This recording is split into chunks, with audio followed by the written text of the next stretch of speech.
Well, hello, everybody. Our program today. Welcome to the Sales Conversation, another journey into urgency-based selling. Today's subject is 4 ways to sell more innovatively. A famous quote is, people more frequently require to be reminded than informed, and that's from Samuel Johnson. It may just turn out with many or, but perhaps there's some value in just a little reminder. There's an importance to fundamentals, including the fundamentals of being innovative. So, to sell to a sense of urgency. In typical B2B selling, it's a 3 to 12 month selling cycle. And the seller who is experimental will develop a trusted advisor relationship before the buyer is ready to buy. The seller who doesn't differentiate him or herself will face the beast. You're going to hear all about the beast in a couple of minutes. See, displacing a trusted advisor is tough. We're talking about business development now. Like if you look at this hill, the competitor is at the top of the hill rolling the ball downstream.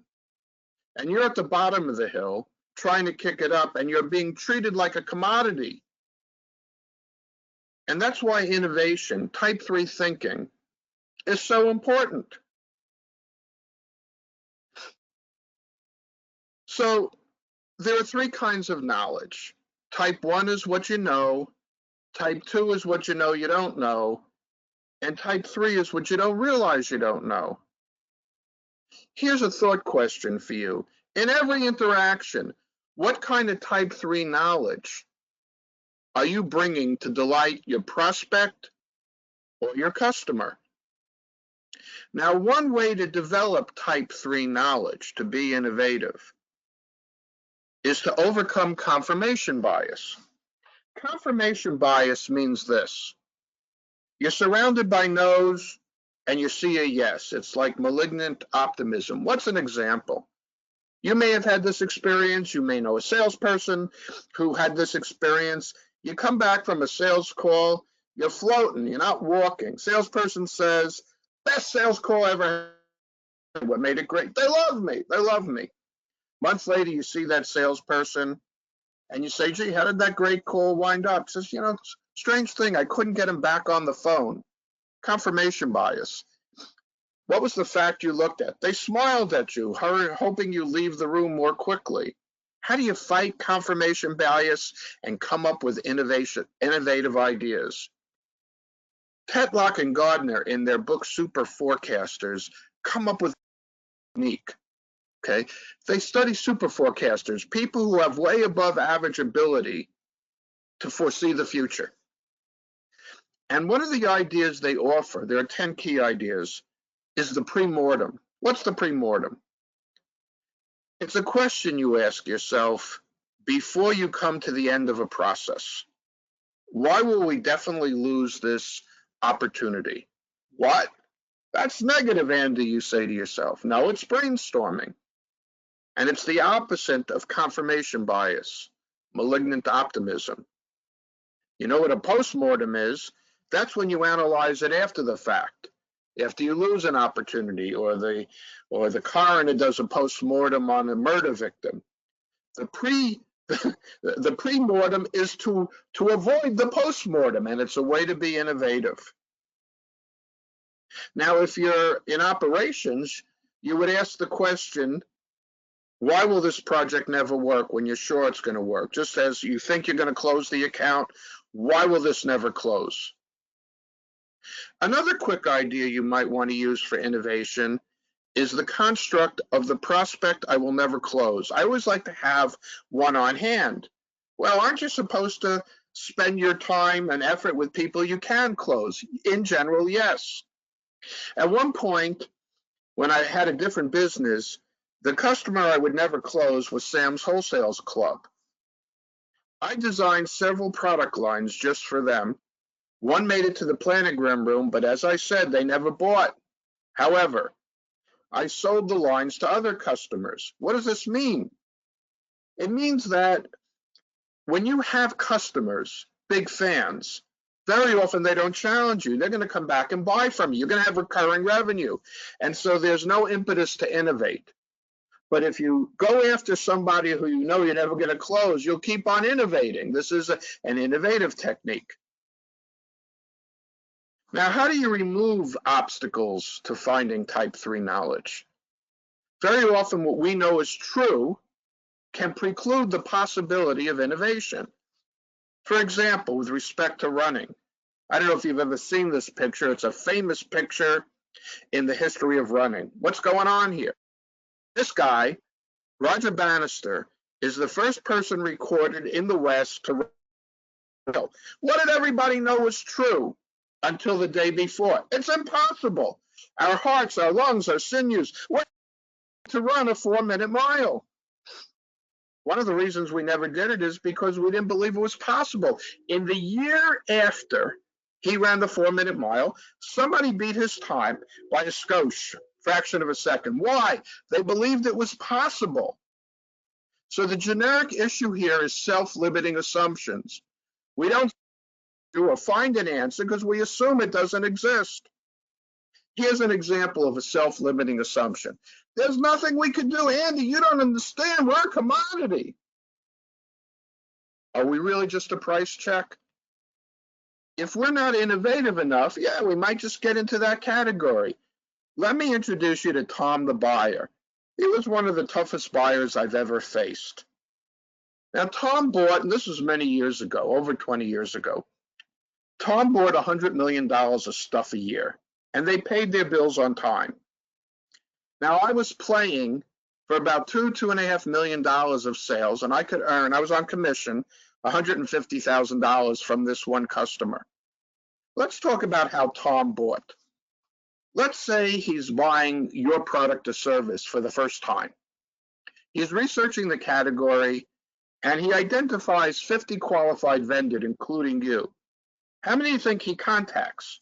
3, 4, 5, all 50. He creates what is called an RFI, a request for information. He sends it out to everybody. Tell me about your business. When is it busy? When is it slow? Do you work weekends? What's a driver? He learns a lot about the industry. Do all 50 people respond? Absolutely not. He's lucky to get 8 to 10. But notice what's true about these 8 to 10 people is they're motivated. If a typical buyer gets 3 quotes, maybe only 1 is motivated. Now the RFI, the request for information, becomes an RFQ, a request for quote. He sends out another request and he asks, quote it for me, 5,000, 10,000, 25, 50, 100,000, 1 print, 2 print, all this information he gets in. Now, do all 8 to 10 people respond? No way, maybe 4 to 6. But wow, these people super motivated. The next thing he does is he creates what we call the composite offer. He takes the best payment terms, the best lead time, and he combines them and he says, this is what the market is. In other words, he bluffs with us, right? Let's say he doesn't want to bluff. He might just say, here's the target price. What he is doing through his research is he's getting the bottom of the market. But he isn't a bottom fisher. He thinks a bottom fisher is a wuss. He's looking to crack through the bottom of the market. That's his objective. If he doesn't establish a new bottom, hasn't done his job. Now, he tells us he's working on our behalf. He says to you, I like you. I like you. Give me your best offer. I'll try to work you in. The field narrows. This is impossible, these numbers. There's only 3 to 4. What's interesting is at this point, the volume is so high, the margin's so low, the owner or CEO of the company is involved. And an essential part of his process is by supplying this feedback in such a way, at such a low number, that there's never a commitment. So you can't go back to him and say, if I meet these things, can I get an order? Because he's already gone below the bottom. So you keep on bidding if you're in this process, but you never get a commitment. I remember one time, I went through this for 5 years with him before I figured out the pattern I'm showing you now. I remember once I came in with the lowest number, I went lower, and I said to myself, he's going to call me and say, the market price just dropped 3.5%, and it did. I finally got the pattern down. This auction is going to continue with round after round until there's no more rounds. And by the way, Tom's in no hurry. He does this price 8 months before he actually needs anything. How about you be nice to him? You be the good cop. Is that going to help? This just leads him to crunch down on you harder and harder. I think he eats glass for breakfast. Do you have anybody like this? See, the antidote to this, Tom wants red ink. I don't know if you've read the book, Blue Ocean Strategy. You want to operate in the tranquil waters of uncontested space. As a trusted advisor, you can do that. But you got to beware self-limiting assumptions. You're not going to look for a solution if you just say, well, they're a commodity buyer. Now, what did I find in this particular case? I did my research. I figured out how Tom was buying. I found something he wanted. You're not going to believe it. I sold him millions of dollars of this design we created for him. So what I did in the end is I would wait until he finished shopping. I knew he wanted it, and then I had to go all in because he bluffed and he said, oh, I'll go elsewhere. I'll get from other people. The first year was tough, and after the year was a pattern. He didn't even bother playing this game with me. He would just come to me after he had beat up everybody else, and he paid me my price, and I made a nice commission. And I might add that when I started my first business, I've started 3, I didn't have the best offer. I didn't have the highest quality. But I gave type 3 knowledge nonstop. I became a trusted advisor, and when people could buy from me, they bought from me. Yet another self-limiting assumption tested. This playhouse comfortably holds a 2-year-old, my 2-year-old granddaughter. Now she's 3. So that day we were there. She says to her older brothers, hey, come into this playhouse. Do you think they could fit in there? It might be a self-limiting assumption. Let's find out. Yup, they'll fit in there. Then she says to me, Appa, she calls me Appa, Appa, you come in here too. What are you, insane? There's no way I would fit in there, is there, right? I had fun with them. Of course, I paid a price, I might say, because they ambled out 10 minutes later, and then it took me 10, 15 minutes to crawl out of there. They had to pry me out with a crowbar, but I would have missed the fun if I made a self-limiting assumption. The story of the early class. Here's another technique that you could use to become innovative. Bold vision, bold behavior. Are you bold enough in your vision? Are you bold enough in your behavior?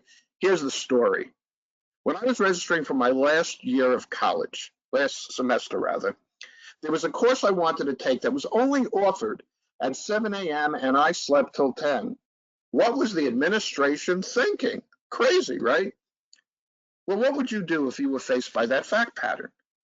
It's a course you really want to take, only offered at 7 a.m., you sleep till 10. Go to sleep early, stay up all night, take the class, then go to sleep. If you were like me, you would have tried to get the administration to change the time the class was offered. So join me in your mind. You're in your dorm room. You're getting dressed. It's 10:30, a reasonable time. You have an appointment with the head of the department at 11. As you're getting dressed in your dorm, you pause and say, am I crazy? I'm bucking the system. We're usually told what we should do, and we do it in life. And here we're bucking the system. But you made the appointment, so you decide you're going to go see the head of the department. And you're a little nervous. They're like butterflies in your stomach. And by the time you get to this administration building, 30 stories tall, it's like a tsunami. For those of you who are Tolkien fans, Lord of the Rings, think of Frodo at the gates of Mordor. You ride the elevator up to the 30th floor. You have your hand on the professor's door. You hear the voice coming through. Maybe if you're like me, it's such a critical moment, you choke with fear for a moment. Dare I go through with it? Isn't it true? There are moments in our lives when we're on the precipice of doing amazing things, Fear shuts us down. But not this time. So you push through the door, you're belly to belly with the professor, who's the head of the department. What do you say? Do you say to this professor, hey, how about we change the time the class is offered because I don't get up so early? Is that going to appeal to the professor? I don't think so. So what do you say? I did the hard job. I got you into the sales call. Well, if you were like me, you might have brought a friend along, which is what I did. And I said, at that 7 o'clock in the morning, people are not going to be awake and you're not going to get great attendance. And by the way, do you know what happens when the attendance falls below a threshold level? They cut the class. That's how you pitch it. And, after you ask for the sale, you shut up. So you watch a range of emotions play over this professor's face.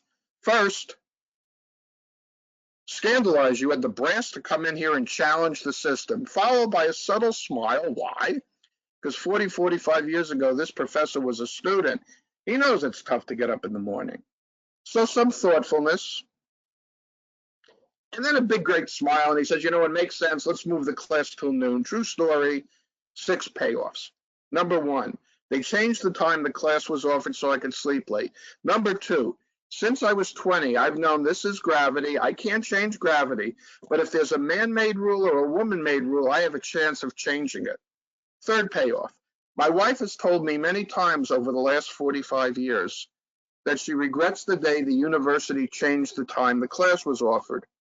She thinks wrongly that if they knocked me on my butt, made me get up for the 7 o'clock class, I would have been easier to manage all these years, and that's not true because I'm a windmill tilter.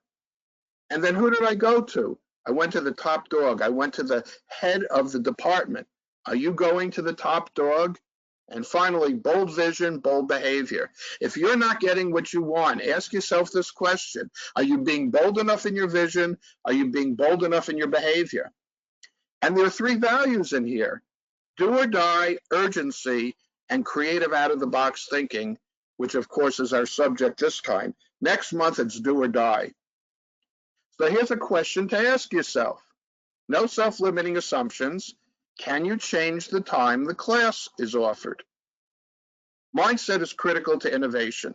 We've talked about the self-limiting assumptions we've made. Let's explore briefly willingness to learn and taking ownership.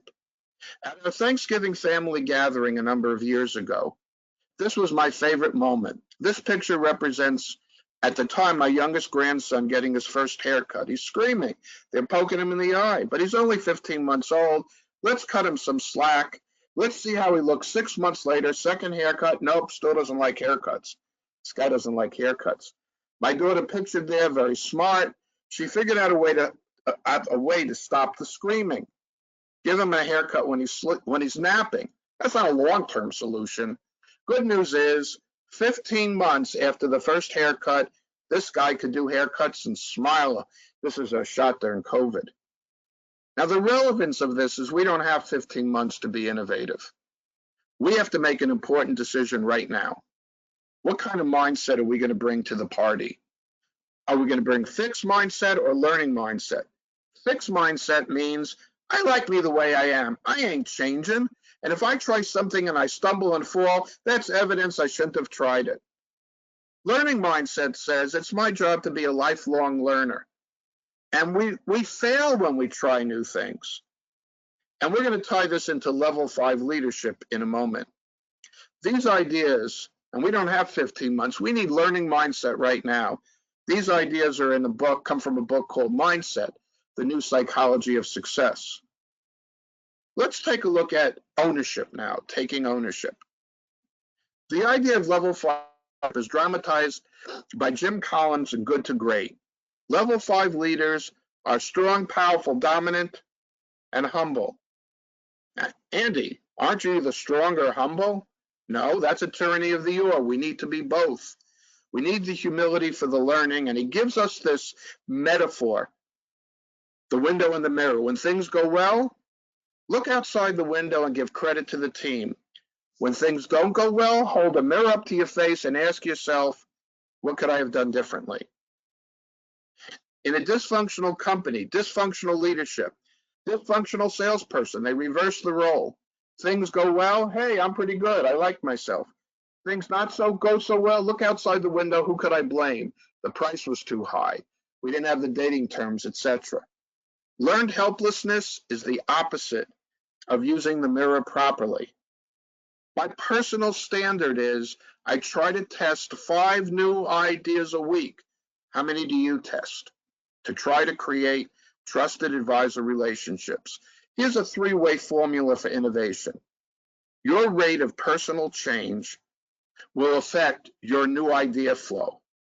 If you combine your new idea flow with bold behavior, you're going to create things that work, and it will also stimulate a faster rate of personal change because you'll see the success. How much change? 15%, 25%?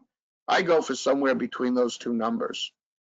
Can you accelerate your innovation? Can you be innovative more quickly? Let me give you 3 examples of how I do this myself. You are now in a monthly free webinar. I've done about 48 of these. You can't imagine how much pressure this puts on me to keep on trying to come up with new ideas. So make a commitment like something like this. I had a 52-week assignment. I was in every week doing 3 to 4 hour seminars. I created at least a third of this program, urgency-based selling, because I had to keep on coming up with new ideas. So the essence of the first 2 points is put yourself in an environment where you need to come up with new ideas. Now, here's something I've done recently with a client, which you might want to do in your own business. I call it the 16-week sprint.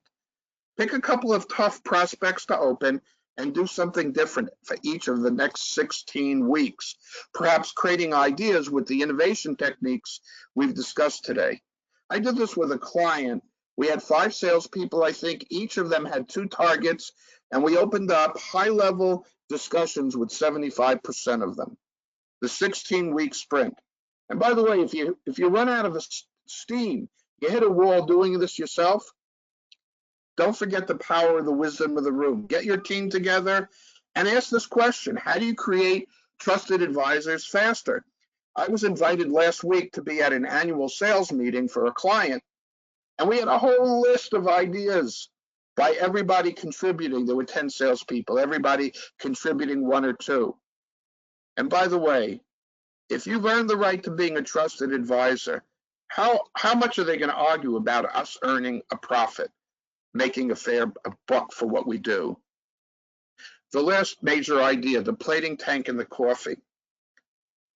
At the top picture is a rack that is welded together, and then it goes into an acid bath to be plated. When I got out of college, believe it or not, for 2 years, 2.5 years, I worked in metal forming factories, and I was a setup person. I set up production lines.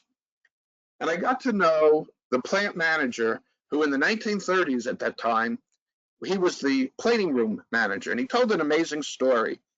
He said that they had a very precise formula for what went into the plating bath. It had to be pure.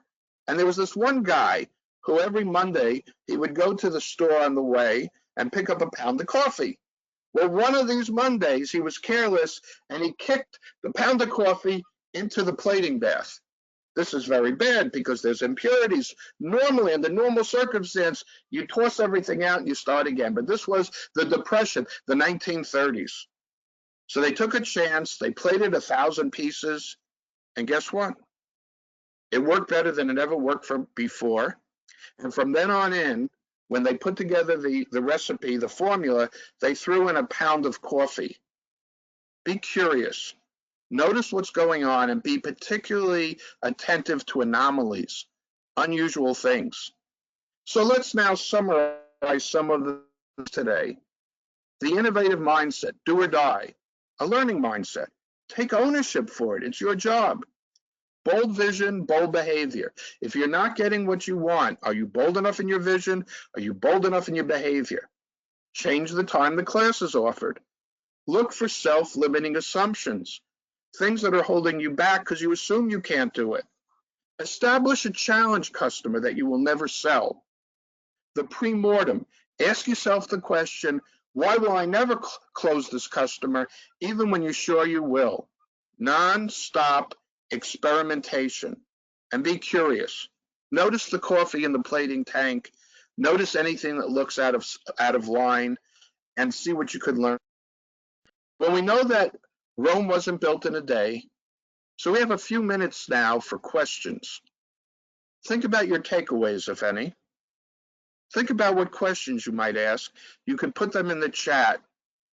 See a couple of questions coming through. Before we go to questions, next month we're going to do or die versus best efforts, February 19th at 1:30.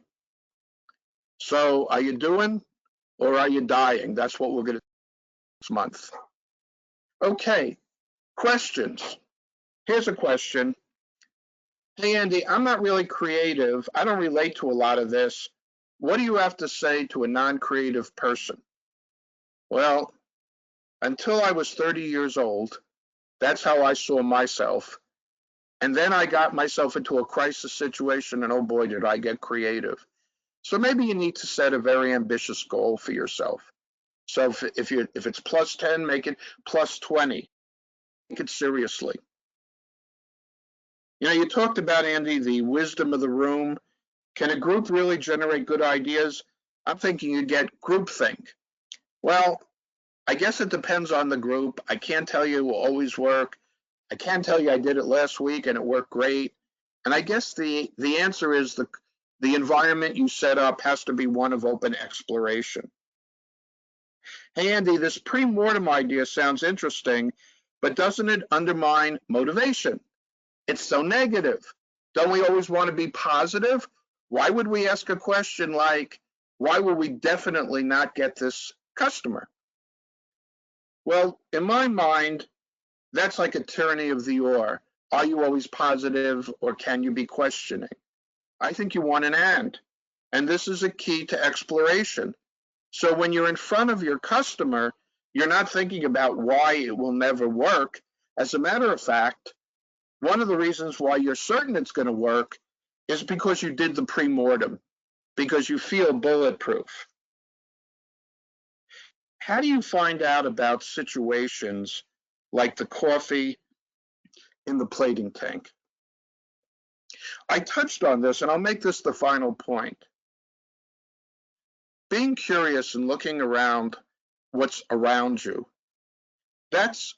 look for anomalies, look for things that are out of the order. Oh, by the way, before I finish this point, if you're interested in our 15-minute executive briefing, if you're interested in improving your innovation, if you're interested in our book, Innovate Now, here's where you could reach me. I'm sorry, I should have put this up before. Look for anomalies. Look for unexplained events. They become the basis for paradigm shifts, for doing things in a new way. So anytime you notice something that doesn't fit a typical pattern, instead of saying that's an outlier, that doesn't count, explore it. You may have the seeds of an innovation there. Okay, folks, that brings, oh wait, I think I have one more. Hang on a second. Brian Matamore, who's on our seminar, said the non-creative person might read one of my books, 21 Days to a Big Idea or Idea Stormers, How to Lead and Inspire Creative Breakthroughs. Brian, I hope that's helpful to you. All right, folks, that brings us to the end of today's webinar. I want to thank you very much for joining us. I invite you to give me feedback, andyg@urgencybasedselling.net. Again, we have a 15-minute executive briefing for presidents, CEOs, and owners. If you also want to discuss improving innovation or discussing any selling problem you have, please reach out to me. I'd love to hear if you have any feedback about today's webinar or what you would like to see covered in one of our future. Thank you from Brian. You are welcome, Brian, and thank you for joining us. So thanks again to everybody for being with us today, and I look forward to seeing you in the future. Bye-bye now. This brings an end to today's discussion. Bye-bye.